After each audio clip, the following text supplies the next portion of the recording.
جو انفارمیشن ہمیں پتہ ہے اور وہ انفارمیشن جو ہمیں ٹائم ویسٹ کرتا ہے. اوکے، تھینک یو سو مچ. سو آپ نے ایک بہت امپورٹنٹ پوائنٹ یہ بتایا کہ تحقیق میں جب لوگوں کو شامل کیا جا رہا ہوتا ہے تو ایک پورا کرائٹیریا ہوتا ہے کہ جس کے تحت ان کو اسیس کیا جاتا ہے کہ آیا وہ اس تحقیق میں شامل ہونے کے اہل ہیں اور کیا ان میں وہ تحقیقی انجیکشن سیفلی یوز کیا جا سکتا ہے اور تو ہی وہ انجیکشن انہیں دیا جاتا ہے. اور اس کے بعد بھی مریضوں کا فالو اپ کیا جاتا ہے تاکہ یہ پتہ چلا جا سکے کہ اگر کسی مریض میں کوئی مضر اثرات ہو رہے ہیں تو وہ کیا ہیں اور ان مضر اثرات کے لیے اگر ان کو کسی قسم کے علاج معالجے کی ضرورت ہے تو وہ بھی مہیا کیا جاتا ہے. تو اس ویکسین کی جو ابھی تک کی ریسرچ ہے اس میں عام طور سے کس قسم کے مضر اثرات دیکھے گئے ہیں؟ جو کامن سائڈ افیکٹس دیکھے گئے ہیں وہ ایسے سائڈ افیکٹس نہیں ہیں کہ جو پہلی بار کووڈ کے ساتھ یا کووڈ کی ویکسین کے ساتھ دیکھے جا رہے ہیں. عام طور پہ ہم جب بھی کوئی ویکسین لگواتے ہیں چاہے وہ ہیپیٹائٹس کی ہے یا فلو کی ہے سو ایک کامن سائڈ افیکٹ یہ ہوتا ہے کہ جہاں انفیکٹ آپ کو انجیکشن لگائے ظاہر ایک نیڈل اندر گئی آپ کے بازو میں تو وہاں پہ آپ کو پین ہو سکتی ہے, وہاں پہ ریڈ ہو سکتا ہے, وہاں پہ پین ہو سکتی ہے. دوسرا یہ کہ ہلکا پھلکا نزلہ زکام یا ہلکا پھلکا بخار یا سر کا درد آپ کو ہو سکتا ہے. لیکن یہ اور یہی سائڈ افیکٹس ہیں جو ابھی تک دیکھے گئے ہیں. اور پھر میں دوبارہ ریپیٹ کروں گی کہ یہ صرف یہ ایسا نہیں ہے کہ یہ صرف کووڈ کی ویکسین کے ساتھ دیکھے گئے. آپ کوئی بھی ویکسین لگاتے ہیں کسی بھی انفیکشن کے لیے تو سب کے یہ مضر اثرات ہو سکتے ہیں. لیکن جو اس وقت ہم دیکھنے کی کوشش کریں کہ کیا کوئی سیریس قسم کے تو نہیں ہوئے کہ جان لیوا سائڈ افیکٹس ایسا تو نہیں کچھ ہوا اس ویکسین سے. تو ابھی تک ٹرائل میں پاکستان میں 3,000 لوگوں کو لگ چکی ہے ویکسین اور ایسے کچھ نظر نہیں آتا. اوکے، تھینک یو سو مچ. یہ بہت ہیلپ فل تھا ہم سب کے لیے. سو اب ہم تھوڑی سی بات یہ کریں گے کہ جو لوگ اس تحقیق میں شامل ہو رہے ہوں گے وہ کس پروسیس سے گزر رہے ہوں گے اور وہ کیا ایکسپیکٹ کر سکتے ہیں. سو وہ لوگ کہ جو جیسے کہ اگر لوگ شوکت خانم میں اس تحقیق میں شمولیت اختیار کرنے کے لیے آئیں تو سب سے پہلے تو ان کو یہ پتہ ہونا چاہیے کہ تحقیق میں شمولیت مکمل طور پہ رضاکارانہ یا والنٹری ہوتی ہے. تو یہ کمپلیٹلی آپ کی مرضی پہ منحصر ہے کہ آپ تحقیق میں شامل ہونا چاہتے ہیں کہ نہیں. اینڈ اس میں ہم قطعی طور پہ کسی کو بھی فورس نہیں کر رہے ہوتے. جو دوسرا بہت اہم پوائنٹ یہ ہے کہ جیسے ڈاکٹر سلمہ نے بھی بتایا کہ ہم مریض کی ہسٹری اور اس کے معائنے کے بعد یہ فیصلہ کرتے ہیں کہ کیا اس مریض کو اس تحقیق میں شامل کرنا سیف ہوگا اور کیا یہ شخص اس تحقیق میں شامل ہونے کے لیے اہل ہے. عام طور سے ویکسین کی ٹرائل میں شامل ہونے والے لوگوں کے لیے ایک لفظ استعمال کیا جاتا ہے جسے کہتے ہیں ہیلدی والنٹیئرز. یعنی کہ یہ وہ صحت مند افراد ہیں کہ جن کو کسی قسم کی کوئی سیریس بیماری نہیں ہے. جیسے ڈاکٹر سلمہ نے کہا کہ کوئی کینسر یا کوئی ایسی سیریس بیماری کہ جو انکنٹرولڈ ہو ان لوگوں کو اس تحقیق میں شامل نہیں کیا جائے گا کیونکہ ان میں اس ویکسین کو دینا سیف نہیں ہوگا. سو ہیلدی والنٹیئرز صحت مند افراد کے جن میں یہ ویکسین سیفلی دی جا سکتی ہو ان کو اس تحقیق میں شامل کرنے کے جب اہل سمجھا جائے گا تو ان کے ساتھ ایک تفصیلی ڈسکشن ہوگی جسے ہم انفارمڈ کنسینٹ کہتے ہیں. انفارمڈ کنسینٹ یا تحقیق میں شمولیت کا اجازت نامہ ایک ایسا طریقہ ہوتا ہے یا ایک ایسی ڈسکشن ہوتی ہے کہ جس میں تحقیق کی ٹیم میں سے ایک شخص آپ کو مکمل تفصیلات دیتا ہے کہ تحقیق میں کیا کیا شامل ہے, تحقیق میں شامل ہونے کے فائدے یا نقصانات کیا ہیں. جیسے ڈاکٹر سلمہ نے بھی آپ کو کچھ مضر اثرات کے بارے میں بتایا, مضر اثرات اگر ہوں تو اس کیس میں آپ کو کیا کرنا ہوگا. ان سب ڈسکشنز کے بعد اور جب ہمیں آپ کی اجازت مل جائے تو ہم آپ کو تحقیق میں انرول کر لیتے ہیں یا شامل کر لیتے ہیں. اس کے بعد ایک ٹرین نرس آپ کے وائٹلز لیتے ہیں جس میں پلس, بی پی اور بلڈ پریشر اور آپ کا ویٹ وغیرہ شامل ہے, اور وہ آپ کو تحقیق کا انجیکشن لگائیں گے. اس انجیکشن کو لگانے کے 30 منٹ بعد ہم وہیں پر آپ کو آبزرویشن کے لیے رکھیں گے تاکہ یہ ہم میک شور کر سکیں کہ کوئی انجیکشن کی جگہ پہ کوئی الرجک ریئیکشن یا کوئی پین یا کوئی ایسی چیز آپ کو نہ ہو رہی ہو اور آپ بالکل اسٹیبل ہوں آپ کو گھر بھیجنے سے پہلے. گھر بھیجنے سے پہلے ہم آپ کو یہ بھی بتائیں گے کہ ہم آپ کو فالو کس طرح سے کر رہے ہوں گے. تو اس تحقیق میں ہم لوگ ہفتے میں ایک بار لوگوں کو کال کر کے ان کی صحت کے بارے میں دریافت کریں گے اور تقریباً 12 مہینے کے بعد ہم ایک دفعہ ان کو ہسپتال دوبارہ بلائیں گے. سو ہسپتال کے وزٹس صرف 2 ہی ہوں گے، ایک وہ جس دن وہ انجیکشن لگوانے آئیں گے اور ایک تقریباً 12 مہینے کے بعد، اور 1 سال کے لیے فون یا ای میل یا جو بھی طریقہ کار آپ کے لیے کنوینئنٹ ہوگا اس کے ذریعے آپ کو فالو کیا جائے گا تاکہ ہم آپ کی صحت کے بارے میں جانکاری رکھ سکیں. سو یہ اس کا ایک مختصر سا پروسیس ہے. ڈاکٹر سلوہ، آپ نے ہم سے یہ بھی شیئر کیا کہ پاکستان میں اب تک 3000 لوگ اس تحقیق میں شامل ہو چکے ہوئے ہیں، بیکاز یہ تحقیق 1 سے زیادہ سینٹرز میں بھی ہو رہی ہے. سو ابھی تک کس قسم کے تحفظات ہیں کہ جو آپ کے خیال میں ہمارے سامنے آئے ہیں کہ جو آپ لوگوں کے ذہن سے دور کرنا چاہیں گی اس تحقیق کے بارے میں؟ ایک تو یہ کہ جیسے میں نے پہلے بتایا، لوگوں کو یہ لگ رہا ہے کہ شاید ان کو کوئی وائرس کا انجیکشن دیا جا رہا ہے. سو یہ جیسے کہ میں پہلے بھی کلیریفائی کر چکی ہوں کہ وائرس کا انجیکشن ہے، یہ ویکسین کا انجیکشن ہے. اور ویکسین تیار کرنے کا ایک طریقہ ہوتا ہے. جیسے فلو کی ویکسین تیار ہوتی ہے، ہیپاٹائٹس کی تیار ہوتی ہے. کوئی بھی ویکسین اگر آپ دیتے ہیں اس کا مقصد ہوتا ہے کہ آپ اصلی جو وائرس ہے اس کے اسٹرکچر کا کوئی ایک چھوٹا حصہ آپ باڈی میں انٹروڈیوس کر دیں تاکہ آپ کی باڈی اس کے خلاف جو ہے قوت مدافعت پیدا کر سکے، اس کے خلاف لڑنے کی طاقت پیدا کر سکے. اگر آپ کو اس چھوٹے سے حصے کو ایکسپوجر آپ کا نہیں کیا جائے گا تو ویکسین کا عمل ہو ہی نہیں سکتا، آپ کی باڈی میں کوئی مدافعت پیدا ہی نہیں ہو سکتی. سو ایسا نہیں کہ آپ کو وائرس یا کوئی بیماری کا انجیکشن لگایا جا رہا ہے، آپ کو بچاؤ کے لیے وائرس کا ایک خاص طریقے سے تیار کیا ہوا ایک حصہ آپ کی باڈی میں ڈالا جا رہا ہے جس کے خلاف ریئیکشن ہوگا آپ کی باڈی کے اندر اور قوت مدافعت پیدا ہوگی. دوسرا یہ کہ کچھ لوگوں کو یہ تحفظات ہیں کہ لوگوں کو یہ نہیں پتا کہ سائڈ افیکٹس کس قسم کے ہو رہے ہیں، تو وہ بھی ہم نے کور کر دیا. تیسرا یہ کہ لوگ سمجھ رہے ہیں کہ یہ کوئی ایکسپیریمنٹ ہو رہا ہے یا اس طرح کی کوئی سچویشن ہے، تو ایسا کچھ نہیں ہے. انفیکٹ ہم بہت لکی ہیں کہ ہم ان 7 ممالک میں سے ہیں جن میں یہ ٹرائل آیا ہے. اس لیے کیونکہ ویکسین کب اویلیبل ہوگی ہمیں یہ نہیں پتا. ہو سکتا ہے کہ اگلے سال کے اینڈ تک بھی کوئی ویکسین مارکیٹ میں فریلی اویلیبل نہ ہو. ایک تو یہ کہ تیاری میں ٹائم لگتا ہے، اور دوسرا یہ کہ جو ساری ویسٹرن کنٹریز ہیں انہوں نے آلریڈی بک بھی کر لیا ساری فارماسیوٹیکل کمپنیز کو کہ جب بھی ویکسین تیار ہوگی تو مطلب ساری ان کنٹریز میں چل جائے گی. تو یہ ہمارے پاس ایک بہت بڑا موقع ہے کہ ہم اس ویکسین ٹرائل میں پارٹیسپیٹ کر سکتے ہیں اور پوٹینشیل کینڈیڈیٹس بن سکتے ہیں اس ویکسین کو لگوانے کے لیے. پھر کچھ چیزیں میں نے ایسی سوشل میڈیا پہ دیکھی کہ آپ میں کوئی چپ انجیکٹ کی جا رہی ہے جس کے تھرو آپ کو ٹریک کیا جائے گا. بالکل بھی ایسا نہیں ہے. یہ بالکل صرف ایک ویکسین کا انجیکشن ہے. آپ کو یہ جو ڈاکٹر مریم نے پروسیس سارا آؤٹ لائن کیا ہے یہ اس لیے لمبا پروسیس ہے تاکہ ہم آپ کی سیفٹی انشور کر سکیں، یہ میک شیور کر سکیں کہ آپ جو ہمارا کرائٹیریا ہے کیا آپ اس پہ پورے اترتے ہیں. کوئی ایسی وجہ تو نہیں ہے جس کی وجہ سے آپ کو ویکسین نہ دی جائے. اور پھر آپ کو یہاں پہ آدھا گھنٹہ بٹھا کے آبزرو بھی کرنے کا یہی مقصد ہے کہ ہم اس وقت دیکھ سکیں کہ ویکسین جو ہے اس کا کوئی سائڈ افیکٹ تو نہیں آپ کی باڈی میں ڈیولپ ہو رہا. سو مجھے off the top of my head مجھے یہی کچھ کوشچن زیادہ ہیں. اور لوگوں نے پریگننٹ فیمیلس کے بارے میں پوچھا ہے کہ ان کو کیوں نہیں شامل کیا جا رہا ہے اس ٹرائل میں. سو اس کی وجہ یہ کہ آپ کو پتہ ہے کہ پریگننسی میں جو دوائیاں دینے کی اجازت ہے وہ مطلب آپ سمجھ لیں کہ سینچریز یا ڈیکیڈز یا مطلب 50 سال 20 سال 30 سال کی ریسرچ کے بعد کسی دوائی کو کلیئر کیا جاتا ہے جو بہت بڑی تعداد میں پریگننٹ عورتوں نے لے لی ہوتی ہے اور اس کے اوپر کوئی ڈیٹا موجود ہوتا ہے. تو صرف اس صورت میں یہ پریگننٹ خواتین کو دی جاتی ہیں. اس اسٹیج پہ جب یہ بالکل نئی وائرس ہے تو ہم بالکل بھی پریگننٹ خواتین کو ایسی کوئی جو ہے میڈیکل پروڈکٹ نہیں دینا چاہتے جس کا ہمیں ابھی پتہ نہیں. ہو سکتا ہے کہ بعد میں ہم کسی پوائنٹ پہ دے بھی سکیں، لیکن اس پوائنٹ پہ کیونکہ ہمارے پاس انفارمیشن نہیں ہے کہ یہ پریگننسی میں اس کا کیا افیکٹ ہو سکتا ہے، تو اس وجہ سے ہم اس وقت یہ پریگننٹ خواتین کو نہیں دے رہے. پھر I think that's it for the questions. Okay, thank you so much, Dr. Salma. This was very helpful. I think کہ ہمارے جو آڈینس ہیں ان کے بھی بہت سارے سوالات آج آنسر ہوئے ہوں گے.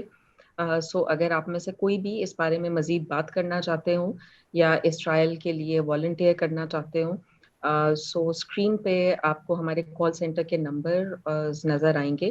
آپ ان پر کال کر سکتے ہیں اور ہماری جو ریسرچ کی ٹیم ہے ان میں سے کوئی آپ سے ضرور رابطہ کر لے گا تاکہ آپ کو اس کے بارے میں مزید تفصیلات دے سکیں. Thank you so much. Thank you جی، اللہ حافظ.